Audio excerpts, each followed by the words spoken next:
Fiquei tanto tempo fora que eu subi depois. Eu não sei como é que prega para cá. Como é que fala?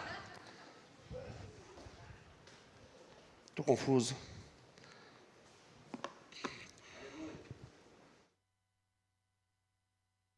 Sabe que aquela frase, se a vida te der limões, faça uma limonada? Frase. Você sabe que a vida nunca nos deu limões? O limão não é uma fruta natural, irmãos. Isso é uma coisa gravíssima. O homem pegou uma laranja azeda, misturou com outra fruta, limão. É sério. Nem foi a vida que deu limão pra gente. Foi a gente que produziu os nossos próprios limões, para depois chamar eles de azedos. O nome disso é pecado. Amém? Entra para mim no texto de Hebreus capítulo 12. A gente tem mania de culpar a vida, culpar o mundo pelas coisas que acontecem com a gente, né? De fato, o mundo é mau, coisas ruins acontecem, mas grande parte das coisas que acontecem poderiam ser evitadas. Se obedecêssemos e se escutássemos a voz do Espírito, a voz do Senhor, e principalmente, né, se a gente estivesse com o coração e o ouvido ligado no que a palavra de Deus diz. Hebreus capítulo 12, verso 1, está dizendo assim: portanto, também nós, uma vez que estamos rodeados por tão grande nuvem de testemunhas, livremo-nos de tudo o que nos atrapalha e do pecado que nos envolve, e corramos com perseverança a corrida que nos é o quê? Proposta, gente. Detalhe: Deus não impõe nada para a gente. A corrida sempre vai ser proposta, nunca vai ser imposta. E talvez esse é um jeito que a gente tem muita dificuldade de lidar, porque nós nascemos num sistema mundano de escravidão. A gente está acostumado a obedecer por obrigação. Por isso que a palavra submissão para a gente é complexa, porque submissão ela vai pressupor algo voluntário, não alguém me colocando para me submeter, mas eu deliberadamente escolhendo me submeter. É assim que a gente se submete ao Senhor, amém? É assim que a gente se submete à palavra. Deus obriga a gente. É por isso que muita gente tem dificuldade até de entender Deus, de entender como que as coisas funcionam, até mesmo de acreditar, porque imaginam, projetam um Deus que não existe. Qual Deus que não existe? O Deus que nos obriga a fazer as coisas. O Deus que nos obriga. E aí tem muita gente que fala assim: mas se Deus existe, por que que tem tanta coisa ruim? É porque Deus não obriga ninguém a fazer nada. A gente projeta a nós mesmos. Se eu fosse Deus, eu obrigava o povo a fazer as coisas. Mas isso é a semente do mal em nós. É a maldade que molda o nosso julgamento, o nosso caráter e o nosso discernimento. Por quê? Nós não somos Deus, nós não pensamos ainda igual Ele. Por isso que é necessário que a gente mude a nossa maneira de pensar. Amém? Glória a Deus. Verso 2 ele vai dizer: tendo os olhos fitos em Jesus, autor e consumador da nossa fé. Ele, pela alegria que lhe fora proposta, suportou a cruz, desprezando a vergonha, e assentou-se à direita do trono de Deus. Amém? Eu acho interessante também. Eu vi um filme, eu não lembro desse filme, se alguém souber do que eu estou falando, me sinaliza. Um filme há muitos anos atrás, e que tinha um cara que representava o diabo no filme, que ele era o diabo. E aí, uma hora, ele começa a cantar uma música, acho que é do Rolling Stones, que ele fala, a música fala, Time is on my side. O tempo está do meu lado. O diabo cantava essa música, meio que tirando onda com aquele que estava resistindo a ele, né? Eu lembrei disso ontem. Essa música tocou em algum lugar que eu estava vendo, e eu lembrei disso. E eu lembrei de algo mais interessante ainda. O tempo está do nosso lado. Amém? Porque no final de tudo, a gente vence. Amém? Aquele diabo do filme não sabia realmente que o tempo foi criado para a gente. A palavra diz, em Gênesis 1, que no princípio, Deus criou os céus e a terra. Eu acho interessante porque Deus não precisa, Ele não tem princípio e fim. Então, o tempo foi criado justamente para a nossa existência. Então, vamos lá. Por que o tempo está do nosso lado? Porque em algum momento da história, a gente não sabe se vai ser hoje, se vai ser amanhã, se vai ser daqui a 10 anos, nós sabemos que nós teremos os nossos corpos revestidos por incorruptibilidade. E nós vamos habitar com o Senhor. Amém? O tempo está do nosso lado. É por isso que o autor dos Hebreus ele vai falar para a gente correr a corrida com perseverança. Por quê? Veja que ele não fala corra a corrida com velocidade. Corra a corrida desesperado.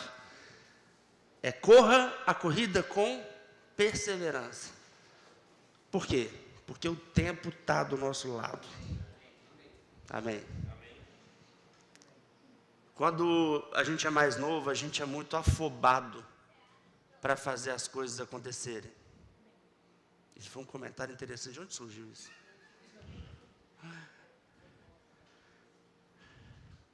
A gente é afobado, a gente quer que as coisas aconteçam rápido, né? A gente quer algo hoje ficando pronto amanhã. Eu lembro que quando a gente se mudou para Montes Claros, deu 6 meses, 1 ano e nada parecia acontecer. E eu fiquei muito afobado mesmo, desesperado. A gente começa a achar que a gente está errado, que a gente está fazendo alguma coisa errada, que a gente está em pecado, mesmo que não tenha nenhum pecado específico acontecendo. A gente fica em dúvida mesmo. Pode ser que isso esteja acontecendo com você, em alguma área. Mas sabe, o tempo está do nosso lado. Amém. Amém. A gente precisa fazer, acima de tudo, permanecer. Amém. Perseverar. Correndo a corrida que nos foi proposta. Então, primeiro, eu tenho que ter um discernimento, entender o que Deus quer de mim. E uma vez que eu entendo o que Deus quer de mim, eu permaneço fazendo aquilo que Ele me colocou para fazer. Muitas vezes as pessoas se perdem, ou porque elas querem correr rápido demais, e elas atropelam o que Deus tem para elas, ou simplesmente elas se acostumam com o que está acontecendo, e ou param, ou se desviam. Eu fiquei pensando nisso, nesse tempo que eu fiquei de férias. A Bíblia, não só a Bíblia, mas a nossa vida, as pessoas que nos cercam, a gente tem muitos bons motivos para acreditar que dá certo e compensa servir o Senhor. Amém? Mas, em compensação, a gente tem muitas pessoas que já caminharam perto da gente. Um dia já estiveram junto com a gente e em algum momento desfaleceram, desanimaram. Talvez por pressa, talvez por cobiça, talvez por aguardar um resultado imediato que não veio quando a pessoa desejava. A maior luta que nós enfrentamos não é contra o diabo, é contra a nossa própria cabeça, contra a nossa própria mente. Hoje, você está aqui, ouvindo a palavra, louvando ao Senhor, adorando Ele, entregando dízimos e ofertas, servindo. É maravilhoso isso. Onde você vai estar amanhã? Sabe, a gente preocupa cada dia com o hoje. Claro, a gente só tem o hoje. Mas é prudente também, e um homem prudente, ele vai ser sempre exaltado pela Escritura, você planejar no hoje, aonde você vai estar amanhã.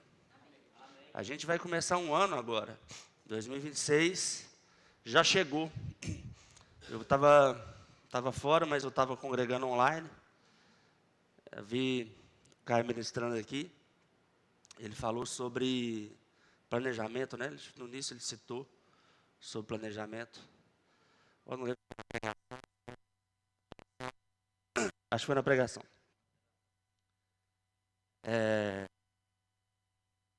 2026, nessa igreja já está planejado, gente. Porque ele foi planejado em 2024. Eu não estou tirando onda. Eu aprendi a fazer isso.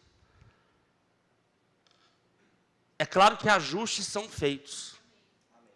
É claro que é necessário ajustar algumas coisas, à medida que o tempo passa. Mas 2 anos é um período tranquilo para você prever e planejar. Amém? Tranquilo. Planejamento de 2 anos é um planejamento que a gente chama de curto prazo. Não é um planejamento de longo prazo, planejar 2 anos.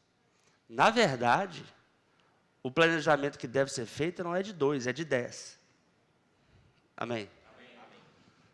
Pastor, mas é muito tempo.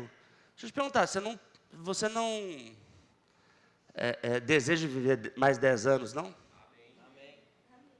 Você deseja viver mais 10 anos, gente? Tem alguém que está planejando morrer no futuro próximo? Não sei, se houver alguém aqui...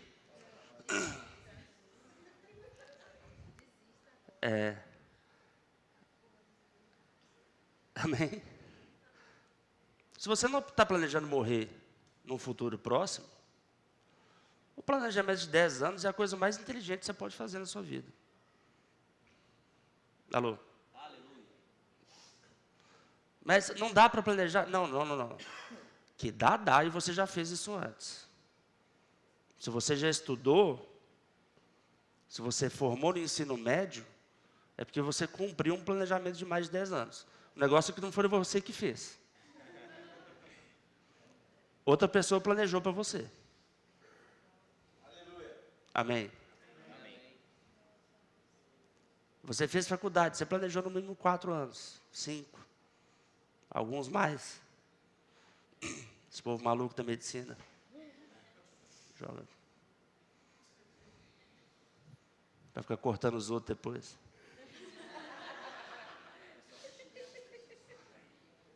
Planejamento, irmão. Amém? É longo. Qual que é a vantagem de se planejar? A vantagem é que menos surpresas vão te alcançar. E aí, se uma surpresa te alcança, essa surpresa que tem a capacidade de te tirar do caminho e te fazer perder a perseverança. Então, a primeira coisa para você correr com perseverança no seu caminho: planeje com antecedência e mantenha-se fiel ao plano. Sabe por quê? Porque quando você planeja e se mantém fiel ao plano, não vão ser circunstâncias que são passageiras que vão te tirar daquilo que você planejou. Então vamos lá. Deus te falou alguma coisa. Já falou esse negócio de Deus falar, né? E tem muita gente que hiper espiritualiza esse Deus falar. Deus falar pode ser por meio da palavra, inclusive é o meio mais comum. Você vê o que a palavra fala, e existem princípios na palavra que são aplicáveis para todo mundo, são imutáveis, não importa. Quando a gente fala do rema, por exemplo, a gente está falando sobre você ser cheio do pleno conhecimento da verdade. Isso está lá em 1 Timóteo 2,4. Deus deseja isso para quem? Para todo mundo. Fazer isso é o beabá, é o começo das coisas. Se você quer buscar Deus acima de todas as coisas, a palavra diz que Ele exaltou a palavra acima dele mesmo. Amém? Logo, buscar a palavra de Deus é buscar Deus. E ouvir a palavra e praticar a palavra é praticar o que Deus mandou você fazer. Amém? Simples, claro. E mesmo assim, mesmo no rema, as pessoas às vezes fazem a matrícula. O rema é 2 anos. Planejamento curto prazo. Lá no meio fala assim, surgiu alguma coisa, não sei se eu vou conseguir. Sabe o que é isso, irmãos? Eu posso ser sincero? De verdade? Alguém não quer que eu seja sincero? Se uma pessoa não quiser, eu não falo. Pergunta na internet aí, deixa eu esperar. Não, mentira. O nome disso é fraqueza moral, irmãos.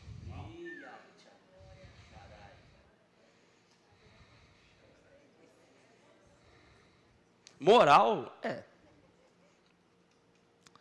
Porque o que é moral senão você definir coisas para você mesmo? E se você define, por exemplo, 2 anos, o mínimo que se faz é cumprir os 2 anos. Amém? Se você larga no meio, qual é a confiabilidade moral que alguém pode ter em você?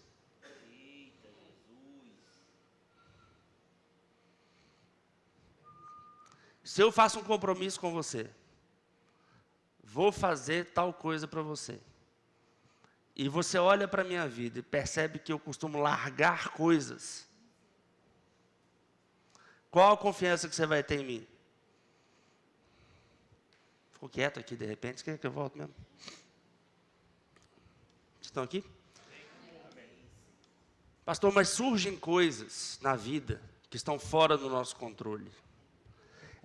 Essas coisas só surgem na vida, não é porque estão fora do controle, é porque você nunca teve o controle. Porque se você não planeja, você não tem controle. Aleluia. Se você não planeja a sua vida, você não tem controle nenhum sobre ela. Se você não planeja a sua vida, você está simplesmente andando e vendo para onde o vento está soprando. Como diria o salmista, né? Deixa a vida me levar, a vida leva eu. Salmos. É Salmo, né? Está no Salmos?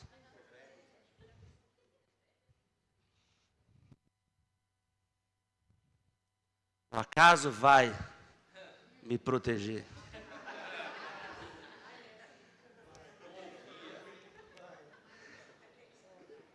A gente ri, mas isso está muito entranhado na nossa cultura, na nossa cabeça, no nosso coração.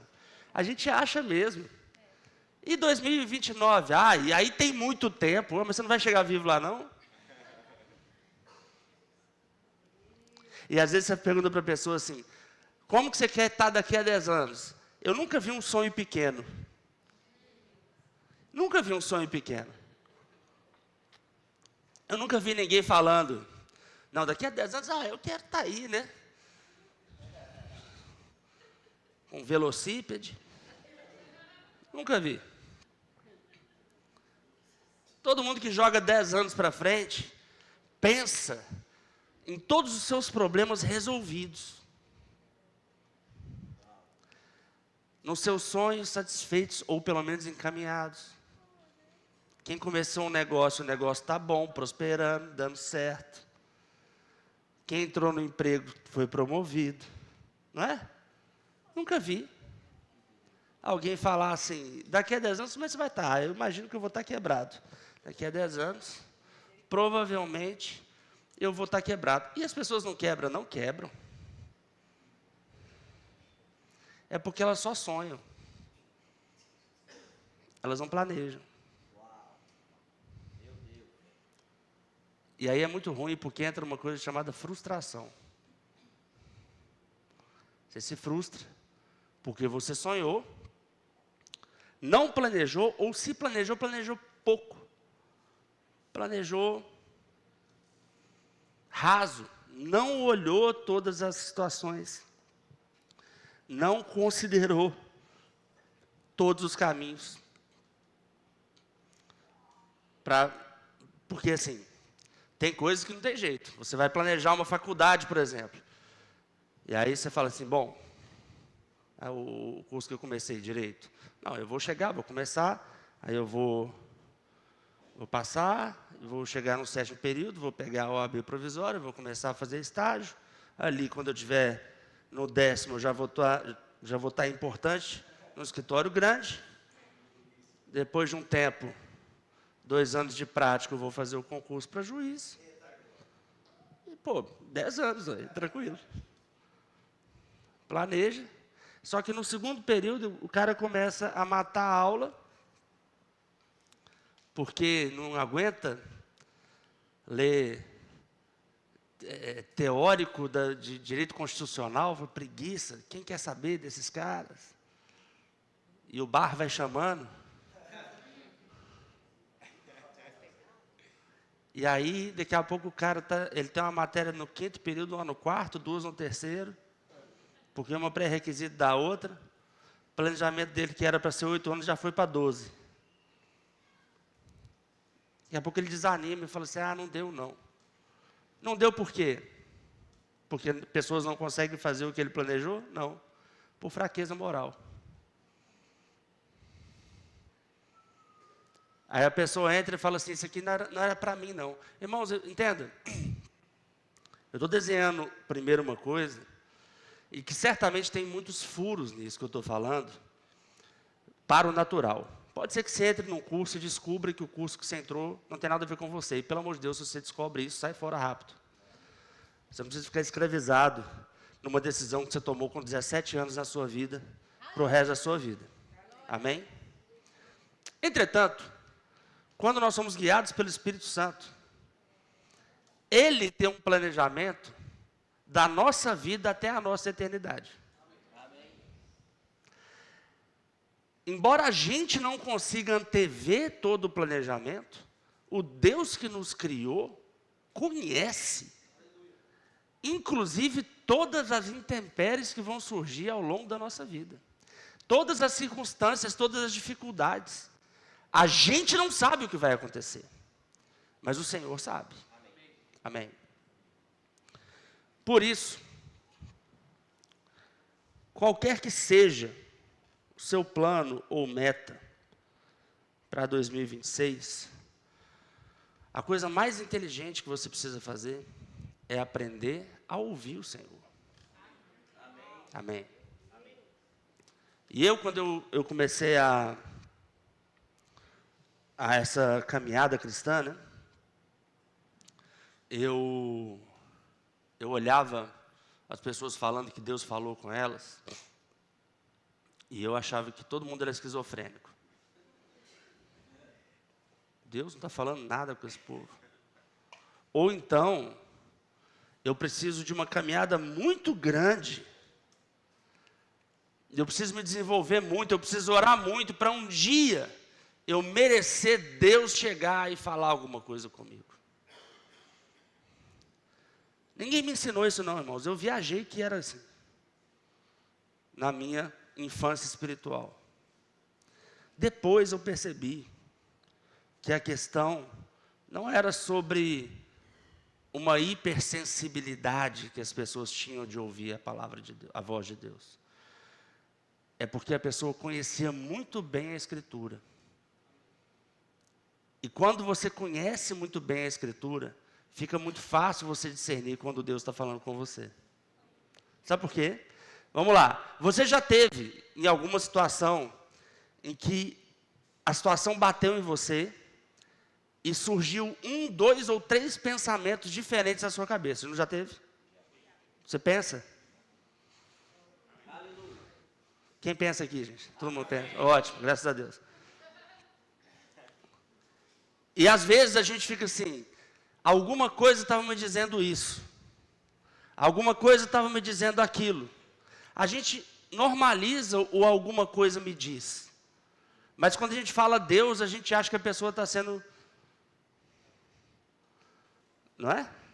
Alguma coisa me dizia para não fazer. Que coisa que era essa que dizia para não fazer? Não era você?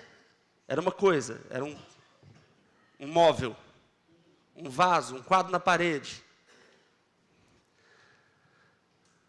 Quando nós conhecemos bem a palavra, e a gente está diante de alguma situação, e a palavra nos diz, e vem um pensamento, faça isso, ou o que tem que ser feito é isso, porque a palavra diz isso. Irmão, não tem como errar. Porque aquilo vai cair no seu coração igual uma flecha. Você fala assim, não importa o que esteja acontecendo. Não importa se vai dar certo ou se vai dar errado. Você para de hesitar, você para de ter medo. Você não sabe, eu não sei se vai acontecer ou se não vai. Eu vou fazer assim, ponto final. Eu estou te falando que eu vivo a minha vida dessa maneira. Eu tomo as minhas decisões dessa maneira. E irmãos, deixa eu te contar algo. Eu não sou bombardeado com circunstância menos do que você. Muito pelo contrário. Porque, cotidianamente, eu tenho que lidar com as minhas circunstâncias, as da igreja e muitas vezes a sua.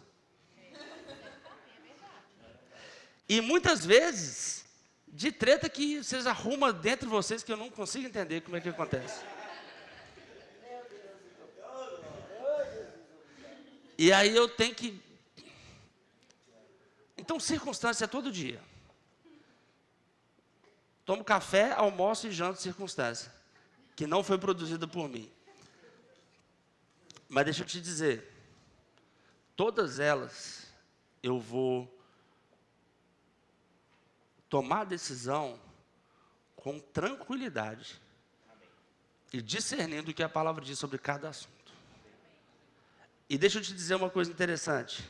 Em várias dessas decisões, a decisão que é tomada não seria a primeira decisão que a gente tomaria naturalmente. Porque quando a gente toma decisões de maneira natural, você olha o efeito imediato dela e não o efeito a longo prazo. Vou te dar um exemplo para você entender. Quando estava na pandemia, a gente tinha pouquíssimas pessoas na igreja, a gente começou a fazer a obra de quebrar tudo. E a gente estava aqui, a gente tinha 2 pessoas que tocavam violão. Eu não estou contando o Daniel, porque eu já tinha excluído dele da... Estou falando pelas costas dele não, né? Porque o Dani viajou de férias. Dani, se você vê isso aí, é isso aí. Porque o Dani ele disse que ele tocava violão, mas não é verdade, ele não toca. O irmão dele acho que toca muito, mas ele não toca. Ele parece muito com o irmão dele. Confunda os dois. Dá um violão na mão, você vai saber quem é. Se tiver em dúvida, solta um violão na mão dele. Vamos ver o que acontece. Então a gente tinha 2 pessoas que tocavam. Um era o João, que está por aí. Está na Secretaria das Crianças, eu vi ele passando ali. João, ele aprendeu aqui. Então a gente pagava a aula de violão para ele. E um rapaz que estava aqui, que está em Santa Catarina agora, mudou para lá, o Jefferson. Final de 2020, Jefferson mudou para Santa Catarina. E o João mudou para Araras. Gagas, como diria o Diógenes.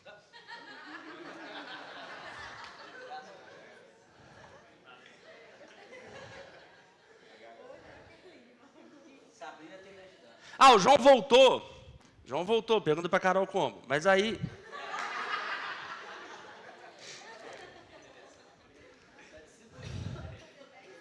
Vai fazer...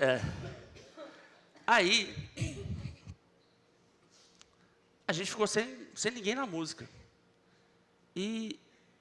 Eu toco teclado, daquele jeito. Mas eu tenho que pregar, e como é que faz, né? Aí eu, não, tá. Aí eu lembro que a Sabrina está aí. porque eu estou vendo Nelsinho, eles estão brigados? Entendi.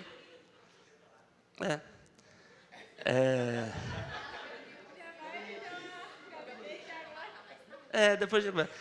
A Sabrina começou a congregar aqui na época e começou a cantar. E aí a Sabrina arrumava uns caras que tocavam violão aqui de vez em quando. Precisa ver as figuras, gente boa. Mas ninguém era crente não, irmão, mas estava aí, estava dando certo. Então a gente viveu uns meses, 2 meses talvez, lutando com essa questão da música. Não tinha gente, não estava dando certo e tal. E de repente, de uma hora para outra, chegou essa turma toda que está aqui hoje. O Canga, na época magrinho, mas na verdade 15 dias atrás ele estava magrinho. Não sei o que aconteceu com ele não.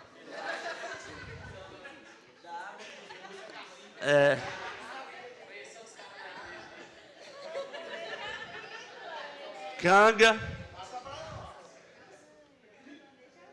Aí chegou uma turma, Canga, o Léo já estava. O Léo estava... Estou indo embora, pastor. Pode ir, Léo. Mas estou indo embora mesmo. Porque o Léo estava emprestado. O Léo chegou emprestado. Ele era de uma igreja. A igreja dele fechou durante a pandemia. Ele falou, pode ir. Aí ele ficou aqui. Quando a igreja dele reabriu, ele falou, estou voltando. Eu falei, beleza. Semana seguinte está o Léo aqui de novo. Eu falei, Léo, não é porque no outro mês. Ah, tá. Aí tem uns 5 anos que ele fez isso. Estou esperando você lá ainda, né? Não? Recebeu a carta, não. E aí foi chegando, só que assim, chegou esse povo, tudo carnal.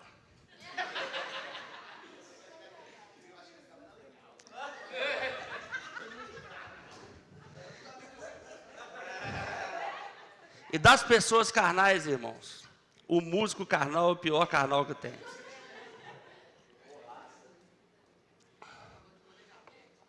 Porque ele já sobe aqui. No momento que ele sobe aqui, ele se transforma. Ele acha que ele é o levita. Eles vêm com a cabeça de levita. O Carlão não estava aqui ainda não, nessa época. E aí, eu sei que esse povo começou a tretar, e um xingava o outro. Veio Canga e Danilo do exército. Grosso igual papel de enrolar prego. Xingava as meninas xingavam de volta. Uma delícia. Já que estava a fé do louvor na época. Enfim, eu fiz uma reunião com eles, falei como era a música no Verbo da Vida, como a gente lidaria com o louvor, que o músico, ele não está vindo fazer um show, que eu não concordo com o músico terminar de tocar, ela vai lá, bebe água, vai no banheiro. Gente, bebe água e vai no banheiro antes. Senta e assiste a palavra. Hoje fica todo mundo aqui, ó.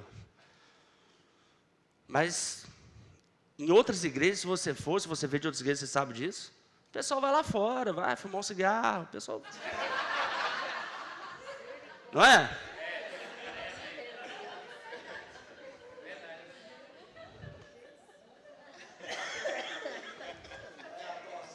Aí, ó.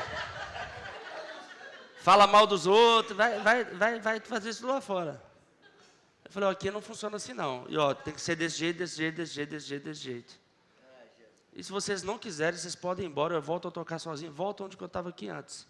Boto o violão na mão do Daniel, que se dane. Por que, gente, que eu contei essa história longa? Porque eu sei aonde Deus vai levar essa igreja.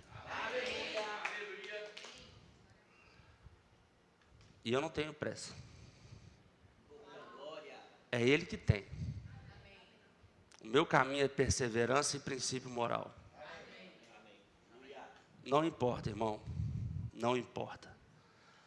Ah, mas é porque você está sem músculo. Se a pessoa tem uma fraqueza moral, ela cede. Ela cede. Eu estou sem gente, eu preciso de vocês. Não preciso não. Eu preciso fazer o que é certo. E se ninguém mais quiser estar aqui, não tem problema. De todo o coração, irmão. Não tem problema. Não é que eu não amo vocês. Não é que eu não amo as pessoas. É que tem um jeito certo de fazer. E vai ser feito desse jeito. Ah, mas eu acho mas eu acho que não. Com todo o amor do meu coração, não importa o que você acha. E que está fora da palavra. E que está fora do que o Senhor comunicou. É claro que importa o que muita gente acha. É claro que a gente se cerca de conselhos. Não tomo nenhuma decisão aqui monocrática. É tudo. Converso com quem está acima de mim, converso com a minha diretoria, converso com quem está em cada situação. A gente faz essa igreja juntos. Mas dentro dos princípios que estão dentro do planejamento. E é por isso que eu estou te falando. Se você sabe onde você vai chegar, se você sabe aonde Deus está te levando, você não vai ceder para coisas transitórias. Porque as pessoas tomam decisões de oportunidade, seja para o pouco ou seja para o muito, seja para o mal ou seja para o bem, por causa de circunstância, por fraqueza moral. Então, a pessoa está lá, no caminho, Deus colocou ela para fazer, permaneça aqui, ela permanece. Então tá bom, começa, faça, ok, sirva, permaneça. Deus te plantou nessa igreja, congregue que seja bênção aqui, pronto. Deus te deu uma ordem para ir para algum outro lugar, para fazer outra coisa? Não. Então você não pode fazer. Da sua cabeça. Amém. Amém. Deus deu a ordem, faça rápido. Deus não deu, não faça. As pessoas são desviadas do propósito por circunstâncias. O correr com perseverança a carreira é permanecer independente das circunstâncias, boa ou ruim. Porque se você for olhar a galeria da fé, que é a nuvem de testemunhas, né, que ele fala antes, existiram pessoas, e ele fala até de Jesus, que trocaram a alegria do presente por uma glória futura. Então, muitas vezes, o diabo te ameaça com falta. Em outras, ele te seduz com riqueza. Infelizmente, a gente vê cotidianamente pessoas caindo nessas duas coisas. Ameaçada pela falta. Ameaçada porque alguém a ameaçou. Às vezes, ameaçada pela família. Você tem que estar aqui, você tem que estar aqui, você tem que fazer isso. Ameaça. Sai fora. Às vezes, você não vai sair pela ameaça. Você vai sair pela oferta. Olha, você está aí, mas tem algo melhor para você aqui fora do caminho. E aí, como o Japa falou, né? Se você é emocionado, você vai. Se você é emocionado, você vai. Você acha que, para mim, a gente, Verbo da Vida é uma igreja que está em 64 nações.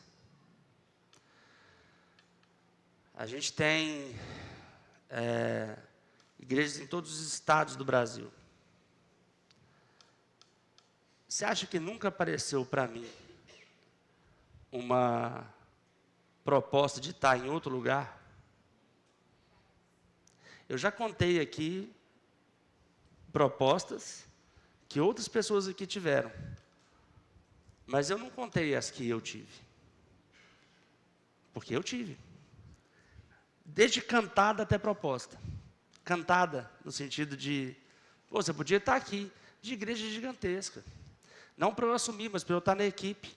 O que para mim é muito mais tranquilo. É muito mais tranquilo ser da equipe do que ser o pastor-presidente, irmão. É muito mais tranquilo. Para mim é muito mais seguro. Mas não sou eu que mando, é o Senhor que manda. Propostas para você sair daquilo que Deus mandou você fazer, você vai ter. Em 2025, em 2026. Por quê? Porque o diabo não tem poder sobre a sua vida, mas ele pode influenciar a sua escolha. E se você não planejou o seu caminho, na verdade, para quem não planejou o caminho, para quem não sabe para onde está indo, qualquer caminho serve. Qualquer lugar serve. Surgiu uma oportunidade. Toma cuidado. Tem gente que ficou a vida inteira atrás de oportunidade, correu atrás de oportunidade a vida inteira. Começou a trilhar o caminho da palavra, parece que todas as oportunidades que ele sempre sonhou chegam. No mínimo, você tem que ficar grilado com isso. É ou não é? Dói? Dói pensar nisso, irmãos? Que talvez aquilo que você sempre sonhou, a melhor coisa que você pode fazer é dizer não?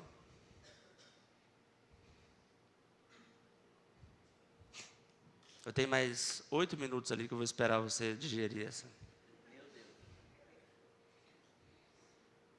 Mas eu sempre sonhei, mas você sempre foi guiado pelo Espírito?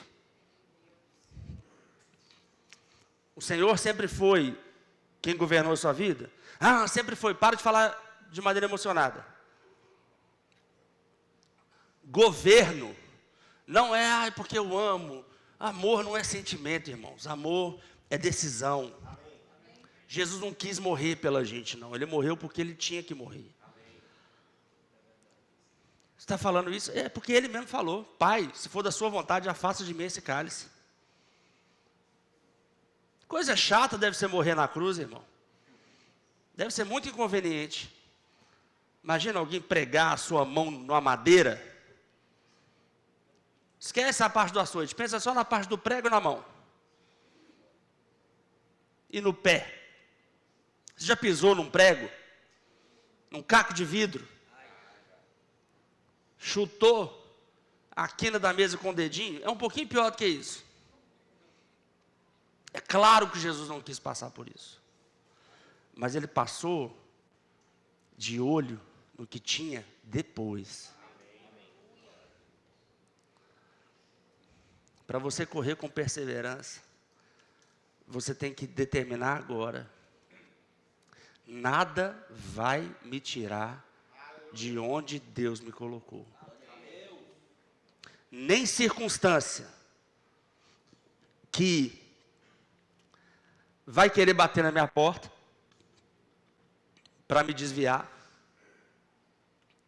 E nem oferta, oportunidade que vai aparecer para mim.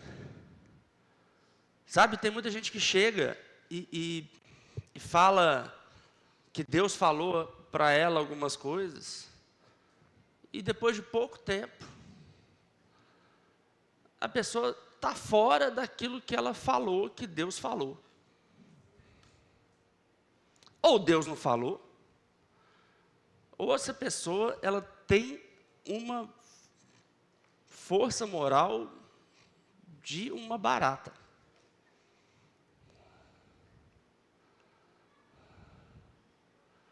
O que eu estou te falando hoje, irmão, é para você permanecer firme. Amém. Olhando para o seu futuro. Porque o ladrão veio para roubar, matar e destruir, né? O ladrão que é o mercenário. O bom pastor, ou o bom pastoreio, ele não vai querer falar no ouvido que você escuta. Ele vai querer consertar o seu ouvido. Amém.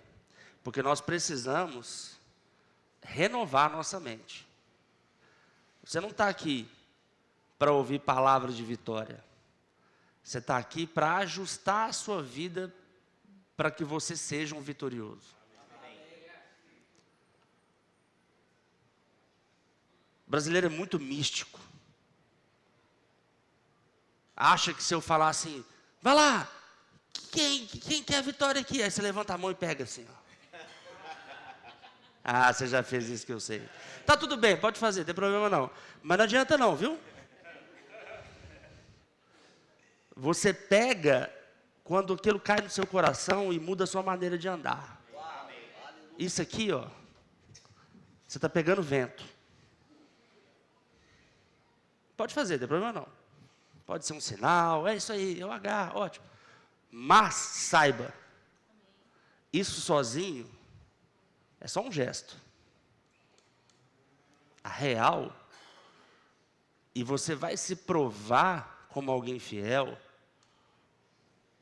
pistos, aquele que permanece no caminho, quando tiver uma adversidade querendo te tirar da palavra, querendo te tirar do rema, querendo te tirar do serviço ministerial, querendo te tirar de congregar, e você resistir à adversidade. E você vai se provar 20 vezes mais, quando tiver uma oferta maravilhosa, querendo te tirar de onde você está. De lá, da parte da adversidade, a gente até tem coragem, sabe? Não, Deus falou, eu vou permanecer. Só os muito fracos mesmo que cedem. Que é o terreno pedregoso, né? Os de muita fraqueza cedem na adversidade. O perigo não está na adversidade. O perigo está na sedução. Troca a salvação por um prato de lentilha. O perigo não está na falta. Eu já vi pessoas vencerem a falta e derraparem no sucesso. Eu vi mais gente derrapar no sucesso do que derrapar na falta. É mais comum derrapar no sucesso. É mais comum, os meninos falam, né, que o carro quebra na subida. Derrapa é no sucesso. É quando tudo parece estar bem. E aí, porque imagina, irmãos, Adão e Eva, no mito da criação, eles caem no paraíso. Eles estão no melhor. E do melhor é oferecido uma coisa que é aparentemente melhor do que o melhor. Você está no melhor, não, mas tem um negócio melhor ainda. Que é você ser igual a Deus, olha aí. A soberba encheu o coração das pessoas. Só é seduzido no excesso, só é seduzido no sucesso, quem tem o coração suscetível à soberba. Porque a soberba é gostosa, irmãos. Vamos falar a verdade, ela é saborosa. Você olhar para as pessoas e falar assim, esse cara é pior do que eu. Ele é menor do que eu. Eu sou melhor. E o melhor homem que já pisou nessa terra, ele falou para a gente ser manso e humilde de coração. E ele se humilhou até a morte e morte de cruz. De uma forma mais assustadora ainda. Esse cara que a gente reverencia e ceia em nome dele nessa manhã, em memória dele, esse cara, chamado Jesus, ele não foi ameaçado pela circunstância ruim. O diabo tentou seduzir ele, falou assim, se ajoelhe diante de mim, que eu vou te dar todos os reinos da terra. Ele não foi seduzido pelo sucesso rápido, fácil, né? Simplesmente vem aqui e receba o que eu estou te entregando. Não, não foi seduzido. Qual foi o caminho dele? A gente tem que ser igual a ele, né? Qual foi o caminho dele? Ele se humilhou. Pensa num contrassenso, meu irmão. Pensa na loucura. Você já foi ensinado a se humilhar? Fora da igreja não existe isso. Fora da palavra não existe isso. No mundo, no universo coach, não existe isso. Você é o maior, é! Conversa. A gente se humilha. Por quê? O diabo te tenta na adversidade. Você vence. Ele te tenta no sucesso. Você vence. Mas a gente não vence buscando mais sucesso. A gente vence se humilhando. É como se você estivesse sendo tentado na adversidade, caminhasse em direção ao sucesso, e aí falasse assim, quer saber? Cadê as adversidades?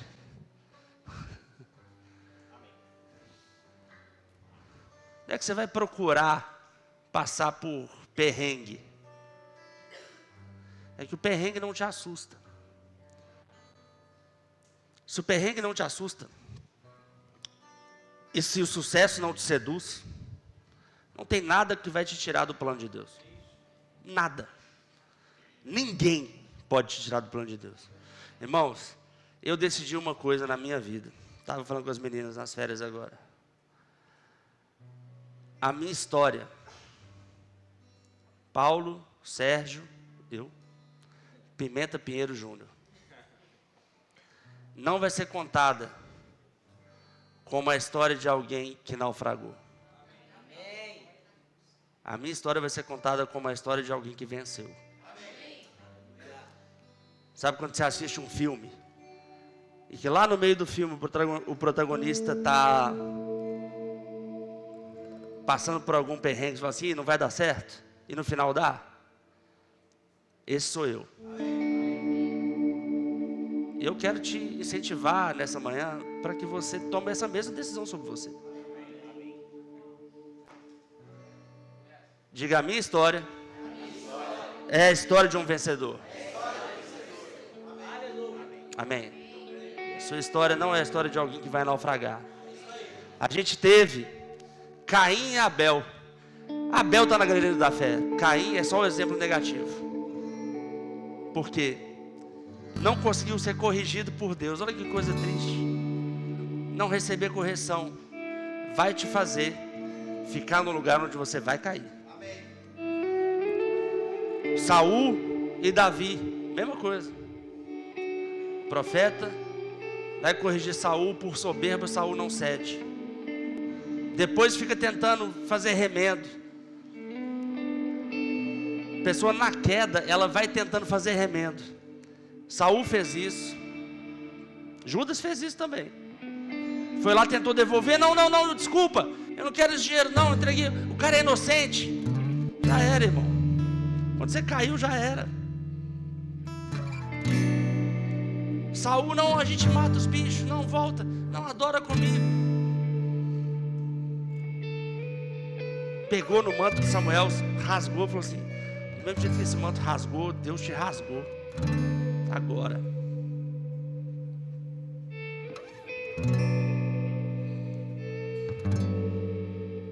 Tem a história do Judas.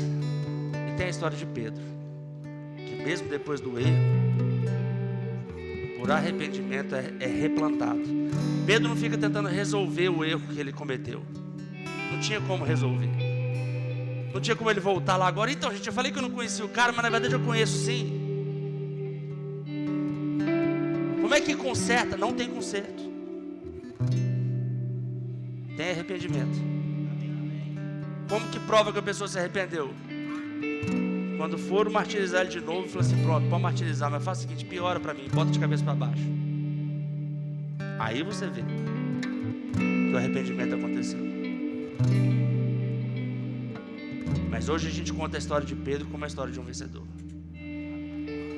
A história de Davi, por mais que tenha tido pecado nela, como a história de um vencedor. Abel, nem palavra dele na Bíblia está registrada, mas ele está na galeria da fé. estou aqui para te dizer que quem determina como a sua história vai ser contada não é mais o Senhor. Porque o Senhor já te deu um caminho. Existe um caminho para você percorrer. Existe algo específico, direcionado para cada um que está aqui. Porque Ele não tem acepção de pessoas, Ele não tem filhos preferidos. Ele quer que cada um de nós faça alguma coisa. Ai, pastor, me fala aí. Eu não sei, eu sei de mim. E eu sei da igreja. Se você quer planejar alguma coisa, planeja você descobrir exatamente o que Deus tem para a sua vida. Enquanto você não sabe, permaneça firme, forte, associado a nós que sabemos para onde estamos indo. Estava conversando ontem, irmãos, a gente sabe para onde a gente está indo, né? Como igreja. Existem igrejas que não tem muito isso não. Pastor, nós vamos para onde? Vamos ficar por aqui mesmo. Não, a gente não vai ficar por aqui não. A gente tem muita coisa para fazer para o Senhor, a gente tem muita gente para alcançar. E você tem um papel nisso. Qual que é? Não sei, a gente vai descobrir junto. Agora toma cuidado. Porque o mesmo inimigo que tenta me seduzir, que tentou seduzir Jesus, que seduziu e conseguiu seduzir várias pessoas que já tiveram sentado onde você está hoje.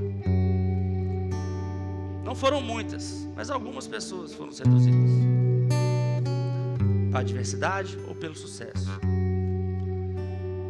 Porque a gente procura a igreja quando é difícil alguém procurar a igreja quando está tudo maravilhosamente bem, né?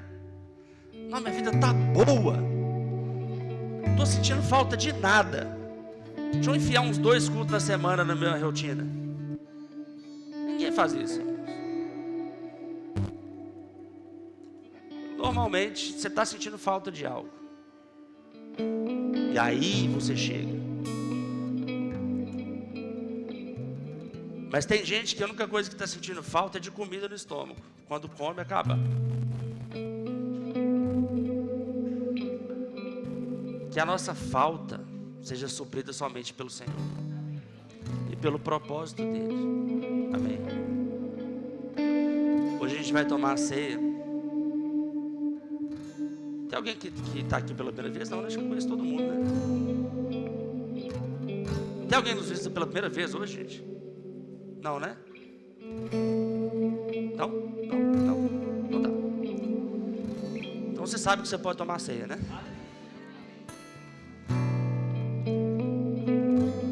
A lembrança que nós fazemos na ceia é de um homem que tinha tudo. Ele estava com o Senhor. A palavra se fez carne. Sofreu injustamente. Não foi seduzido por um atalho para governar. E não foi intimidado pelas circunstâncias.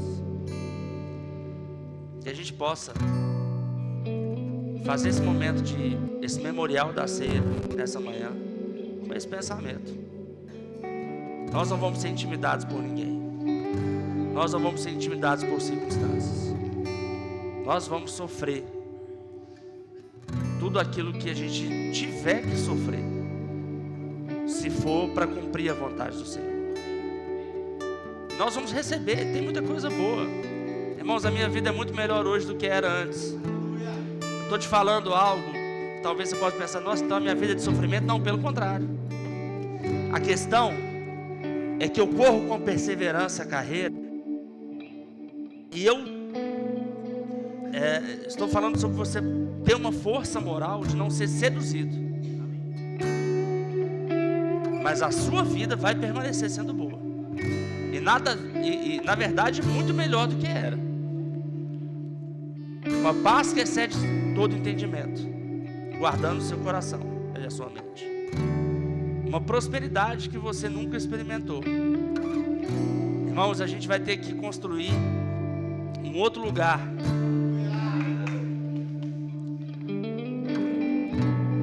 E para a gente conseguir construir esse outro lugar, a gente vai precisar de 5 a 10 vezes mais dinheiro que a gente tem hoje. Você fica feliz com isso? Deixa eu te dizer. Significa que esse dinheiro vai ter que vir através de você. Mas como é que eu vou dar 5 a 10 vezes mais do que eu tenho? É porque você vai ganhar 20 vezes mais. Como nem todo mundo é fiel, talvez mais do que isso, porque os que pegam vão mais, entendeu? Sempre foi assim na história da igreja inteira, não é só dessa não. Qualquer igreja, qualquer lugar do mundo. A igreja ela chegou até hoje, 2025, com o recurso que Deus colocou na mão do povo dele. No planeta inteiro. Amém? Mas a gente faz isso o quê? Buscando sucesso? Não. A gente faz isso buscando obedecer o Senhor e praticar a palavra. Amém? Vamos ficar de pé.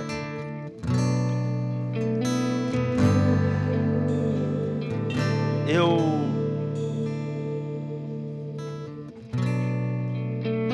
imagino que não, mas existe alguém no nosso meio ainda que ainda não recebeu Jesus como seu Senhor e seu Salvador. Quer fazer essa confissão nessa manhã? Tem alguém que ainda não entregou sua vida a Jesus? Não? Todos salvos? Se você é salvo, se você já entregou sua vida ao Senhor, você está mais do que convidado, convocado a participar dessa ceia conosco. Amém? Ah, mas eu não sou batizado. Mas não precisa ser batizado para tomar ceia, não. Ah, mas é porque uma vez eu ouvi. Esquece que você ouviu que está fora da palavra, irmão. Se não está na palavra, não é de Deus. Se não está na palavra, é alguém que inventou, alguém acreditou na invenção e chegou para você assim. Amém? A ceia é um memorial que nós fazemos para lembrar de Jesus. Não é para lembrar do pecado de ninguém, não. Ah, mas eu pequei. Mas a ceia não é sobre você. A ceia é sobre Ele. Não é sobre você. Ninguém está fazendo memorial sobre o seu pecado. O memorial é sobre a justiça dele. Amém? Os diáconos vão distribuir os elementos.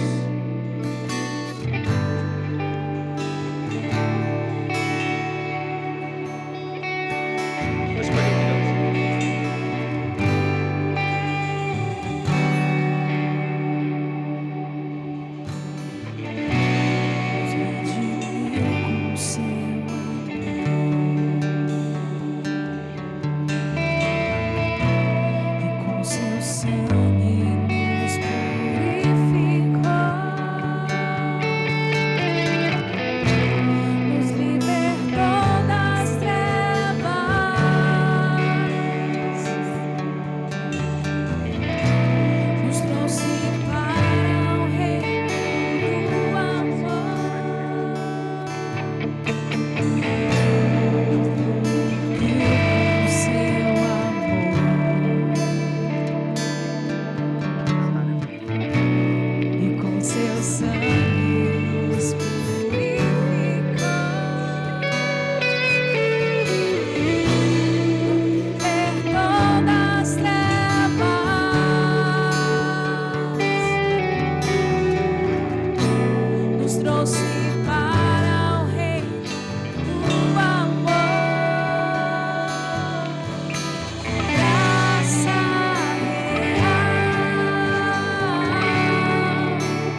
perceberam?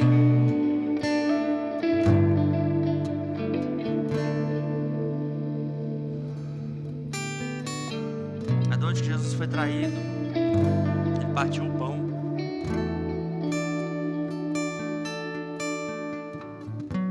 E nós comemos esse pão em memória dele. O pão não se transforma no corpo de Cristo na nossa boca. Ele é um memorial. O autor dos Hebreus, nesse texto que eu li, ele continuou dizendo assim: pensem bem naquele que suportou tal oposição dos pecadores contra si mesmo, para que vocês não se cansem e nem se desanimem. Na luta contra o pecado, vocês ainda não resistiram até o ponto de derramar o próprio sangue. É isso que a gente faz assim. Nós lembramos que existiu um homem que, para que a gente pudesse estar aqui hoje falando sobre vitória, nos deu essa vitória por meio do seu sacrifício. Obrigado, Senhor, por nos ter dado o seu para ser moído pelas nossas iniquidades. O castigo que nos trouxe a paz estava sobre o Senhor, e pelas suas pisaduras nós somos sarados. Participe do pão.